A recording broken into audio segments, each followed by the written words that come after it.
That's not a cut. That's a slice. Now this is a quack hook. Oh, Short wow. and into the right rough, headed to the trees. Oh my, that's a shank. He decided to re-tee, that's a shank. Oh man. Hello, everyone. Welcome back to another edition of the Two-Way Miss podcast. As always, I am one of your hosts, Mr. Regz, and I am joined by the great-looking, always great to be here, good buddy Banksy. Banksy, how you doing tonight, bud? Oh, well, getting closer and closer to golf season, my friend. We can smell it at this point. We can see it on the horizon. It's coming. Smells like new clubs and fertilizer. You and you have this is your problem. You have a problem with buying golf clubs. Shoes and golf yes. clubs. But yeah. Is it regular shoes too, or is it just golf shoes? Yeah, It's both. Yeah. It's both. Yeah. Yeah. It's basically what your trunk of your car is filled up with is golf clubs and shoes. It's a full-on sports emporium back there. If you need it, I got it. That's right. It's fantastic. You do always have good shoe recommendations, though. So I usually take a look at what you're wearing. They're like, oh, I like those. I'm going to get some of them. So I appreciate that. All right, man, we got some stuff to talk about. I think we got a couple things we're going to get to, so let's jump right into it.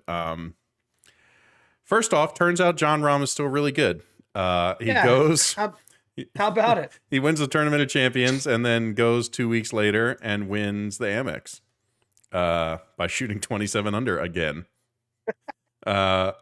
This was not the same field as the Tournament of Champions. Obviously, it's a full field, but just kind of full of all the usual no names that fill up a PGA Tour leaderboard on any given week. But you know, this Davis Thompson kid gave him a run for his money a little bit, but ultimately Rahm comes out, shoots everything in the 60s, 64, 64, 65, 68, and takes home another one. I think they've said he's won 4 of his last 6 tournaments, which is Pretty good. Absurd. Yeah, that's pretty good.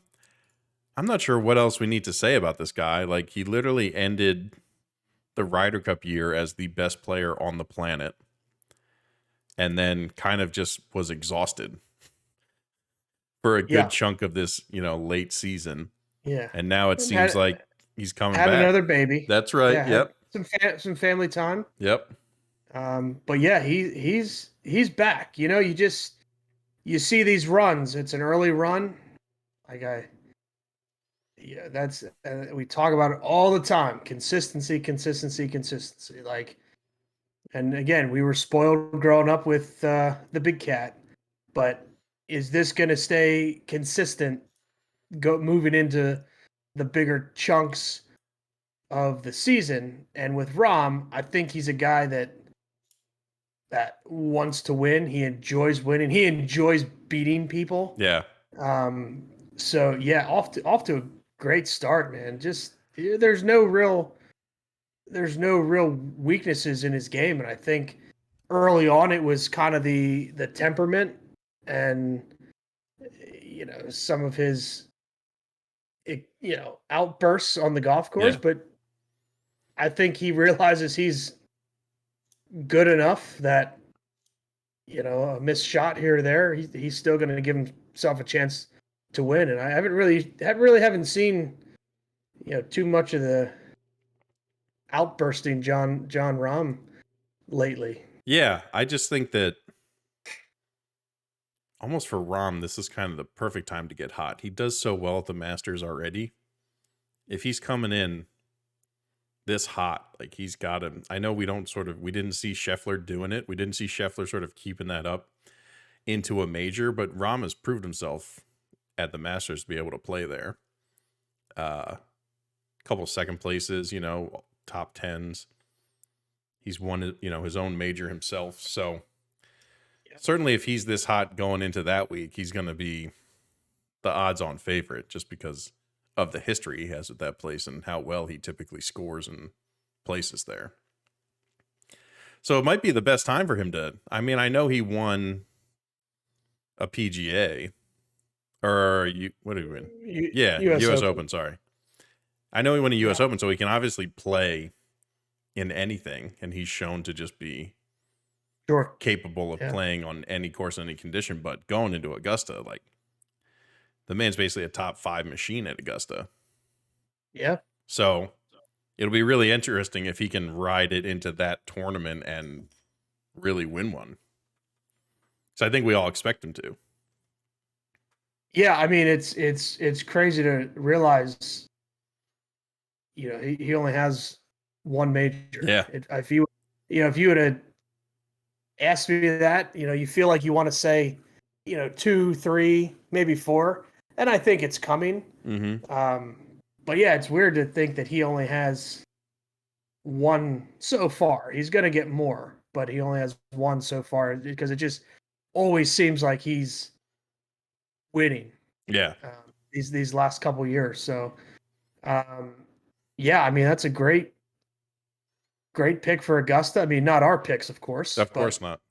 Yeah, but yeah, ride that train into Augusta, baby. Yeah. I mean, we saw it work last year. So, and I think we think John Rahm's a much more consistent player than Scotty Scheffler. But this got me thinking with Rahm being back up there.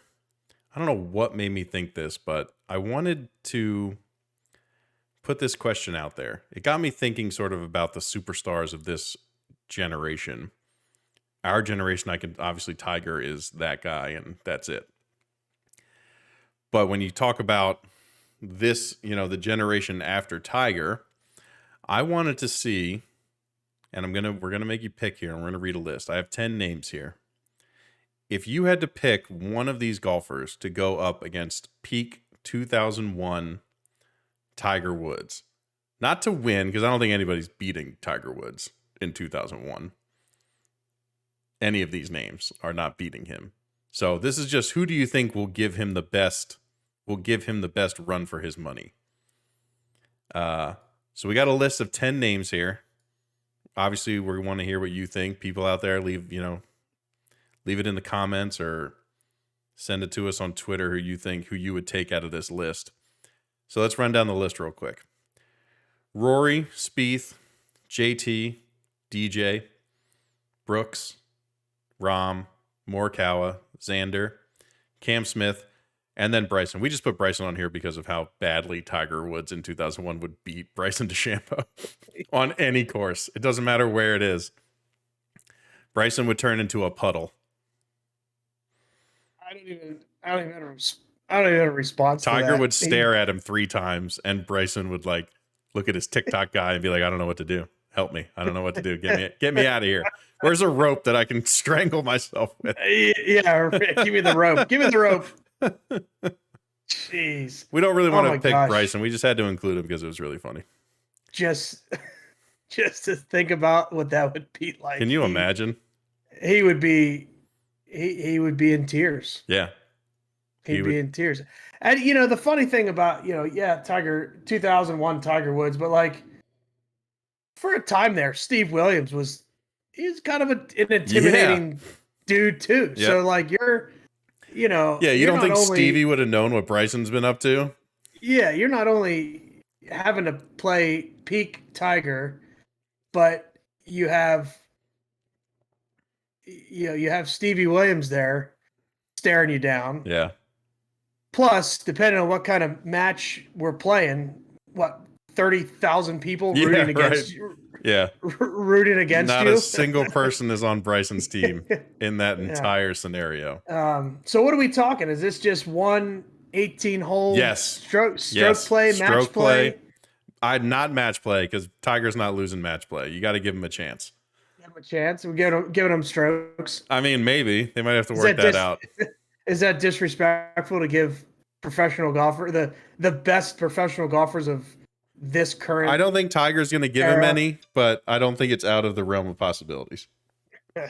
So, okay, let's just. And again, we don't think any of these people would win. We just need to pick the person we think would have the best chance. Let's cut the list from 10. I mean, obviously Bryson's gone. Bryson's a cross off. Crossed him off. Xander's a cross off. Xander's gone. Morikawa. Gone. Yeah. All right. Gone. Again, you're taking these people at the peak of their powers.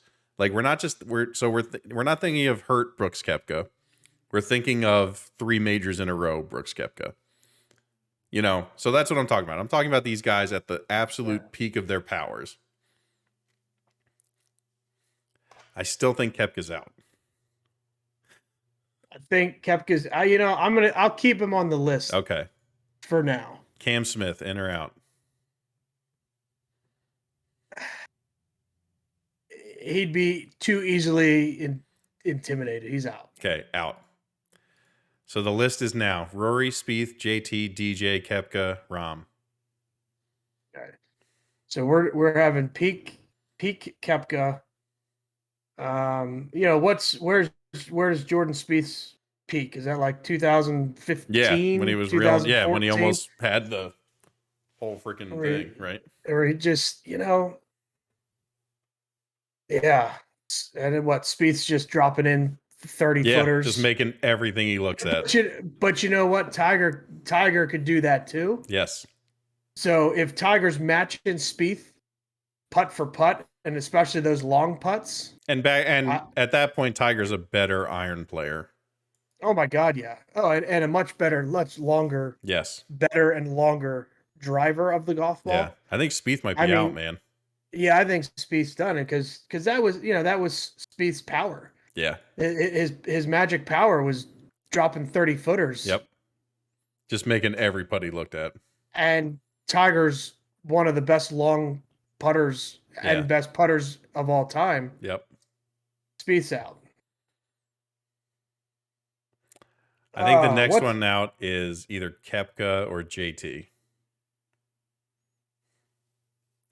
Here's my case for having JT out. I think he's too prone to wildness. Yeah. Like he's just going to have those rounds where nothing works. Yeah. And but if he gets hot, he's hot. Right. Him very good is still very good. Yeah. So it's down to Rory, JT, DJ, Koepka, Rahm. All right, let's say that's our final 5. You have to pick one out of those 5. No more crossing anybody off. Okay. And what's DJ's prime? When is DJ in his prime?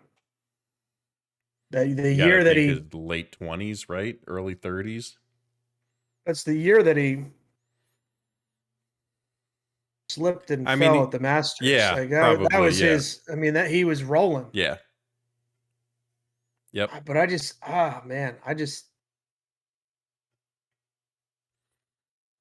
he doesn't have an advantage over 2001 Tiger Woods with how far Tiger hit the ball.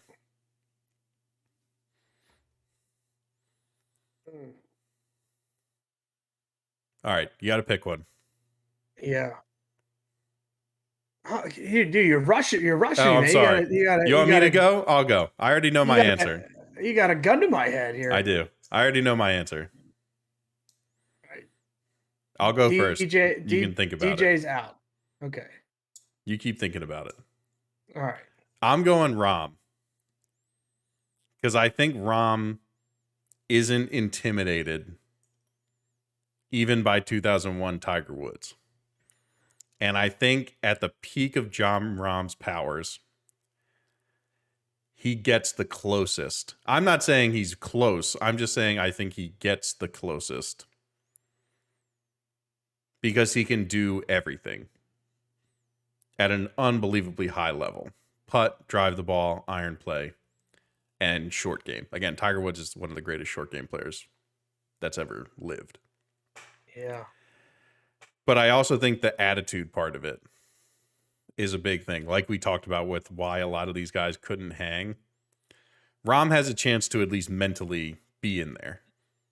Yeah, and I don't think he'd get super distracted by too many fans. And I don't think there's many courses you could put him on where he'd be at a disadvantage. Yeah. Man. Like that was the thing about Tiger. Tiger could play anywhere at any time. Right. And be the best guy on the golf course. I don't think Rory's short game. Yep, I completely agree. Is good enough, but I don't want to pick the same as you. And pains me to have to pick Someone else. because Yeah, you hate Kefka. he's a douche. I Oh think my gosh. if I had to have a second or third choice, it's between DJ and Rory. Yeah. Yeah, I just don't think Rory's putting and Even at short even at its yeah. best. Yeah. Yeah, I just don't think his short game and putting can match up. And if we're talking about prime, what Koepka did there for what 2-3 years was pretty freaking impressive. Yeah. So if we're going strictly, even if it's a tiny window,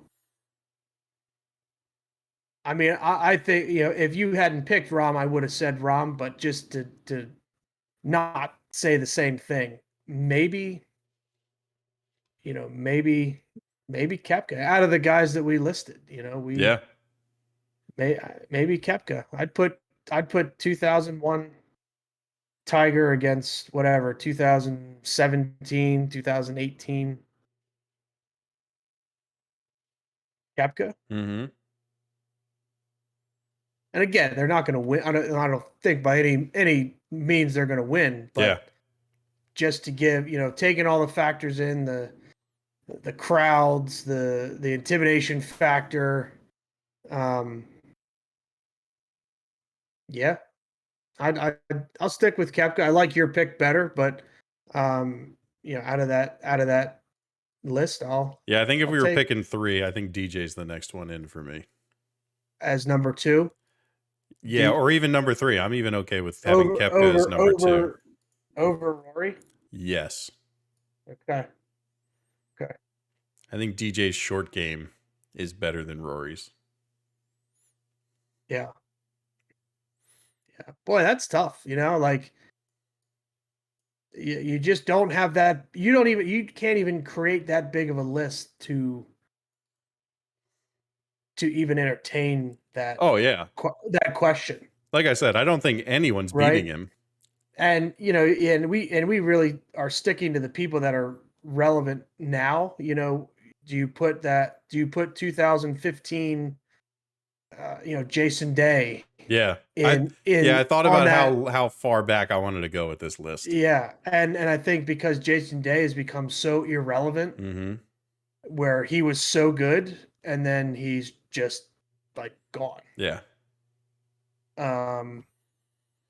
So is there any other players in that Jason Day category I thought about Jason Day. that I don't Like you said, we talked about Cantlay. Like, you wouldn't put Finau on this list. No, Finau's an underachiever.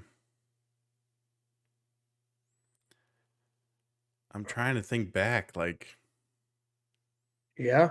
every major has basically had a different winner other than that Koepka run. For the past like 10 plus years. Like, it's been crazy. It's tough. Yeah, it's tough. It's tough to even compile a list to entertain the question. Yeah. I mean, look, you could go back, say peak Ernie Els, peak David Duval, peak VJ. But I was trying to think of this generational difference. No, 100%. I mean, that's Tiger's generation. Right. Like that's those guys. We saw all that. They couldn't. Yeah. They couldn't beat him. We watched that. Yeah. No. So I love the question. Probably you would say within the last 5, 6, 7 years. Yeah, exactly. But it's hard to find a list to even entertain that question. Yeah. Of who's beating 2001 Tiger Woods. Yeah. I mean, the answer is nobody, but yeah, who could get maybe the closest? I think that's the list, though. I really do. No, I agree with that. Yeah. Again, let us know in the YouTube video comments. Let us know on social media. What you guys think. We'd love to hear what your pick might be. All right, let's unless it's Bryson DeChambeau, then let us know why you think Bryson would get beat so bad. Save your comments to yourself. Bryson might hear this and respond himself if we get enough comments. I'm sure Bryson thinks he can hang, but Bryson, if you're hearing this, you couldn't, bud. Sorry. Sorry. Not to burst your bubble. All right. You want to get to, we should have like a segment for this, but like just, you want to get to some ridiculousness? Let's get to some ridiculousness. Yeah. So, big news in LIV golf world, besides the fact that Greg Norman is now stepping in to play a larger role in the entire organization, where once he was sort of just the public figurehead because all the people behind the scenes didn't want to take the fall for this stuff, and they knew Greg would see it as a win and because he's a psychopath. A lot of the back end folks have gone. A lot of the people that outsiders considered to be the smart people in the room, like the people actually pulling the strings and making decisions, while Greg was just out there, you know, going on Fox News and being in La La Land. A lot of those folks have left LIV Golf, and the big thing for LIV is that they've been looking for TV partners. And despite Greg's bullshit of, oh, we got so many, you know, great opportunities, everyone has so much interest in us, turns out they don't. Because now LIV Golf has signed a contract to be on the CW network. Boy. The good old CW, which is basically a channel of reruns at this point. So obviously a lot of hoopla was made from the LIV folks about them finally signing a TV contract. And then it came out that they will be on live television for Saturdays and Sundays. But on Fridays, when their tournaments start, they will be exclusively on the CW app, which I didn't know existed. Yeah, they're creating one as we speak. They will be exclusively on the CW app, and the reason for that is the local networks that carry the CW didn't want to bump reruns of Jerry Springer, Maury, and Judge Judy, because those shows get so much more viewers than they thought LIV Golf would. They said you can't take these off the air on Fridays. So LIV will be relegated to the CW app, which I'm sure is getting thousands more downloads than they ever have, just from people who are going to just like have to watch it for their job or to talk about it. I will not be downloading the CW app, just as an FYI. But this is the big news in LIV Golf land this week. CW. Good for you guys, I guess. I bet if you asked people what channel CW was on their TV, no one could tell you. No idea. I'd have to use the guide and just scroll down till we found it. Completely look it up. Yeah. So, I mean, good for them. I mean, it's what they were looking for. I mean, yeah. You know, I mean, beggars. This might be the ultimate beggars can't be choosers scenario. And how much money is being poured into the CW? There's still they still don't have sponsors for LIV Golf. There's no sponsors. Like, this is all just, again, feeding off that Saudi fund. Yeah, so this is a non-profit turning. Yeah, so there's no project. There's no sponsors. There's no like, oh, it's the farmers at wherever. Like, that's not a thing. It's just LIV Golf number 7 is coming to wherever. And like, how can you be excited that you got bumped for reruns of Jerry Springer to an app that I bet you $1 million right now, the first Friday, will not work? 100%. I'm going to bet, I'll put any amount of money down right now that app will not work the first Friday that LIV Golf is on it.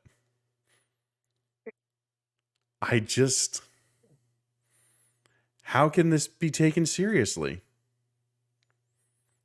By anyone?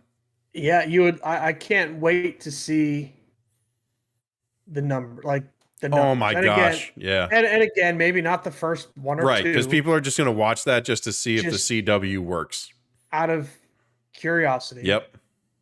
But to see the numbers, it'll be interesting, and it'll be interesting to see how Greg spins it. Like, how are you going to spin? He's this to already been be on Fox News talking about it, positive. Yeah, and it's like the most transparent BS thing you've ever seen. So, I mean, how much, what do you think, what number did LIV throw at CW to let them be on their station? Well, that's the thing. Usually TV networks pay these sports places Right. to have the rights to their product. Do you think there's any chance How does that's the happening? CW have the number that LIV would want? I think LIV is paying CW a little bit. That's what I think. 100%. That's what I think too. They tried to pay CBS. I bet they tried to pay Fox. They tried to pay USA. I'm sure. Anybody. Well, what is CW? So CW is like the redheaded stepchild of CBS I have no idea. and Warner Brothers. It's like those two companies like. Is that what it is? Created this CW as just, the throw, like the shows that aren't good enough to be on our stations, we'll put on this other network and we'll call it CW. But yeah, I know that there's some type of connection between CBS and Warner Brothers. Okay. And they crapped out the CW for LIV Golf.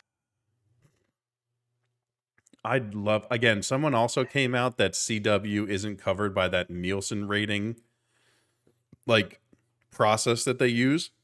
So we won't even be able to get real numbers on who's watching. They can so LIV can just make it up. Yes. And yeah. Based on our projections. I don't know how they get bots to watch television. Yeah, we have because more people watching us than the Super Bowl. They could watch YouTube fine. Bots can watch YouTube fine with their 100,000 viewers or whatever it was.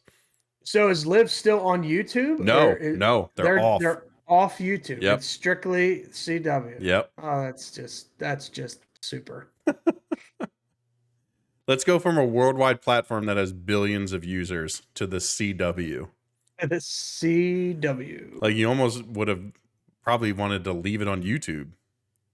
Yeah, you would think so.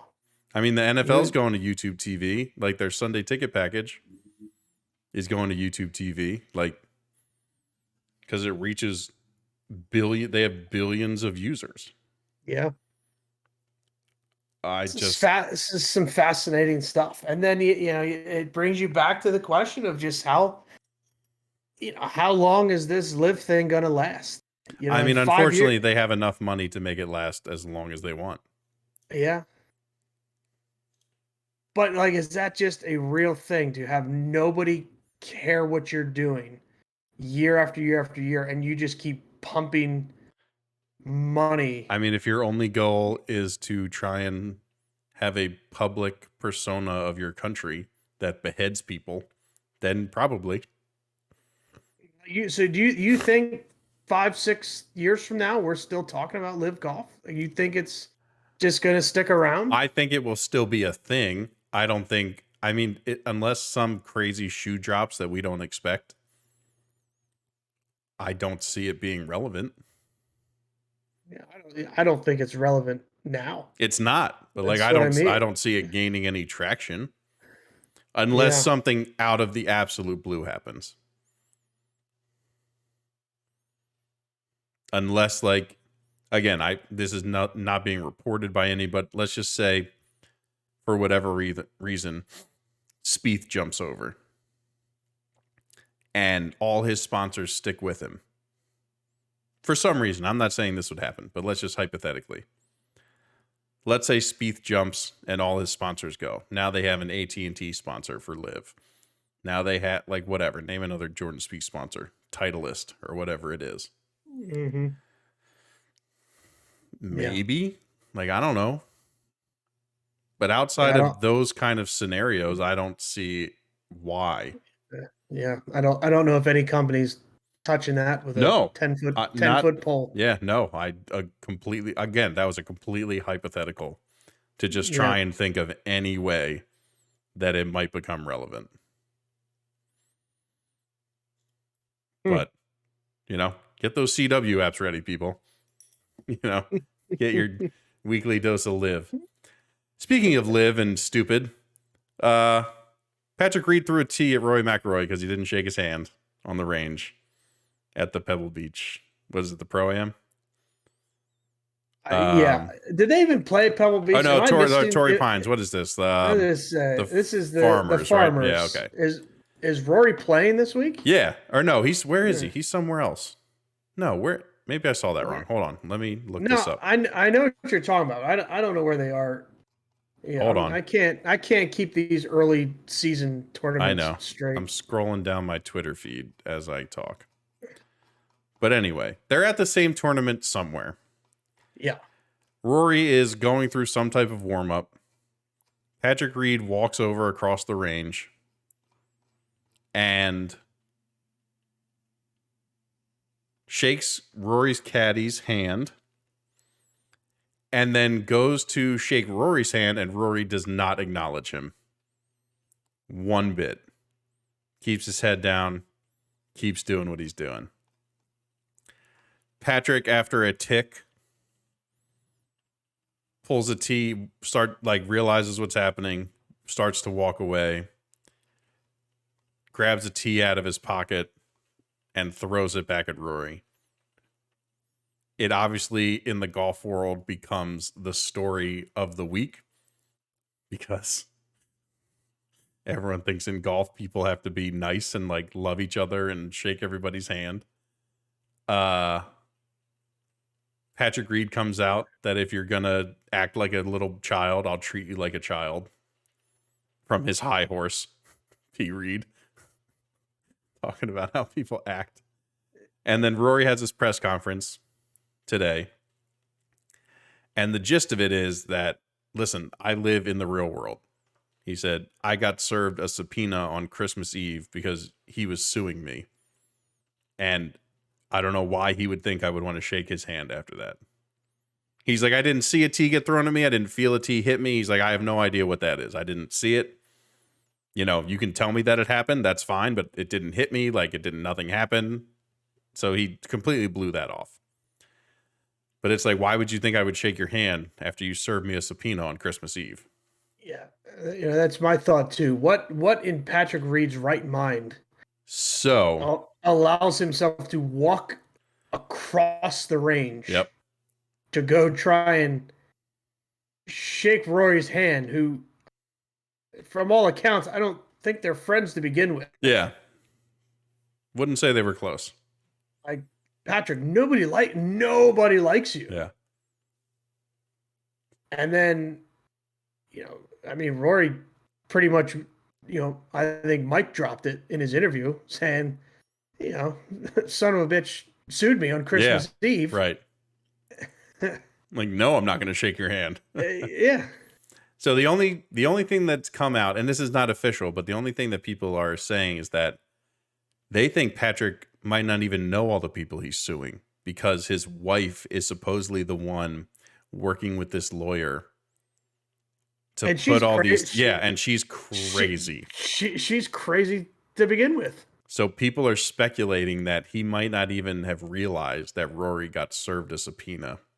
We're not giving Patrick Reed any type of bullshit excuse. I'm just saying what I've seen. I'm not saying that's true or not. There's whoever is saying that, they're idiots. He knows exactly. Patrick Reed is a calculated, slimy skis ball. He knows exactly what he's doing. But that's the second worst part of it, is that he probably knows and still goes up to Rory to try and shake his hand. Oh, sure. Because he thinks for some reason that he's owed that respect. But this is a guy that knowingly, by himself, regardless of what he says, and everybody, he has the audacity to cheat on national television and not claim any wrongdoing. He knows exactly who he's suing and what he's doing, regardless of what his crazy ass wife may or may not be in charge of. Yeah.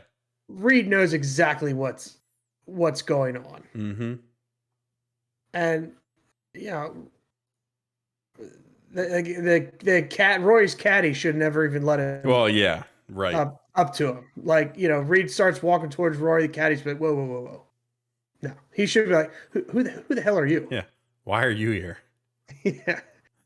So, I mean, again, this is the most golf like petty BS story because again, everyone's supposed to be such gentlemen in this game, and everyone has to like each other and shake hands and all this crap. But if anyone deserves to be shunned, it's Patrick Reed. Sure. So it was just really funny. Again, I think Rory, as he usually does, spoke perfectly to it in his press conference. Like at one point, a reporter asked him, you know, he's willing, you know, he said he's willing to make amends, and Rory just went, like, he literally like, what? Like, Yeah. He didn't even speak. He just like giggled. Yeah. Well, And you like know, moved on. It's refreshing because I mean, Roy talks a lot. You know, you get a microphone in front of him, he talks. But the nice thing is, for the most part, Rory sounds pretty coherent with things that he says. Yes, so it's almost nice always. to have somebody in front of the microphone as much as he is and as much as he talks. Mm-hmm. I'm glad he doesn't spew nonsense. Yeah, yeah. Like it's nice to hear Rory speak, Just and like for the a most human. part, and for the most part, you're like, huh, yeah, that makes sense, Rory. Right. I'll give it to you. That makes sense. Yeah. Yeah. But yeah, what tournament are they at together? Gosh darn it. Hold on. I'm looking it up. Like, where are they? Hold on.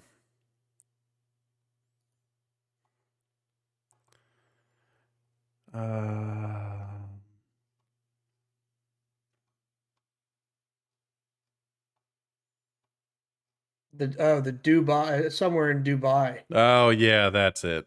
Thank you. Okay. Yeah. Yep, that's right. Honorary European Tour member for life, Patrick Reed. Reed, what an idiot. Just fantastic ridiculousness for those last two things we wanted to talk about. But what an idiot. what a perfect way to close out the show on this lovely Wednesday. All right, everybody. Hey, we appreciate everyone listening. Thank you for sticking with us again. We're going to keep saying this in case there's anybody new to the show. You might not see us on every week. It's just we're not going to get on and talk about like the Sony Open. Nobody cares. Like when Jon Rahm wins a tournament, we're going to come on and talk about it. Every major, there will be a preview show and a recap show the week before and the week after. Like we hit all the big stuff. We're not going to flood your feed with a bunch of useless content on useless tournaments. We respect you, our listeners, too much. Yeah. And we You're better respect than your that. time too much. And we know that you think the same way we do. You know, you're not you don't need to be in the weeds of the PGA Tour. You don't need to know like all the mini tour information. You're here for the stuff we just talked about, the ridiculousness that is golf. And the stuff that you would talk to your friends about in the golf cart or at the bar after the round. So we appreciate everyone that listens, everyone that follows the podcast. Make sure you hit that big red button on YouTube. All of our podcasts are not only in audio form, but there's also a video that you can see our lovely faces, you know, and how we're reacting to this stuff. Every single podcast gets posted on YouTube. You know, leave a like, leave a comment, subscribe. It's free to hit that button. We've jumped up 7 subscribers in the past like month, so it's crazy. We're in the 30s now for the channel. So thank you to everybody out there who has hit subscribe. We really appreciate you. You can find the podcast anywhere you get your podcasts: Spotify, Apple, Google, Amazon. Just search the Two Way Miss podcast. You will find us. And, you know, we appreciate everyone out there listening, following. You can follow Fairbanks on Instagram, FairbanksC23. You can follow the show on Instagram at B&B Podcasts. You can follow the show on Twitter at the Two Way Miss. I am also on Twitter at Big Regz with a Z. If you want to follow us on some of the socials that we have floating around, you know, we tend to jump on and talk about ridiculous stories that come out in the world of golf. But everyone, like we said, we can smell that golf season coming. We hope you're getting ready. We hope you're cleaning your clubs, getting them re-gripped, get those grooves nice and clean, get those shoes shined, you know, get them nice and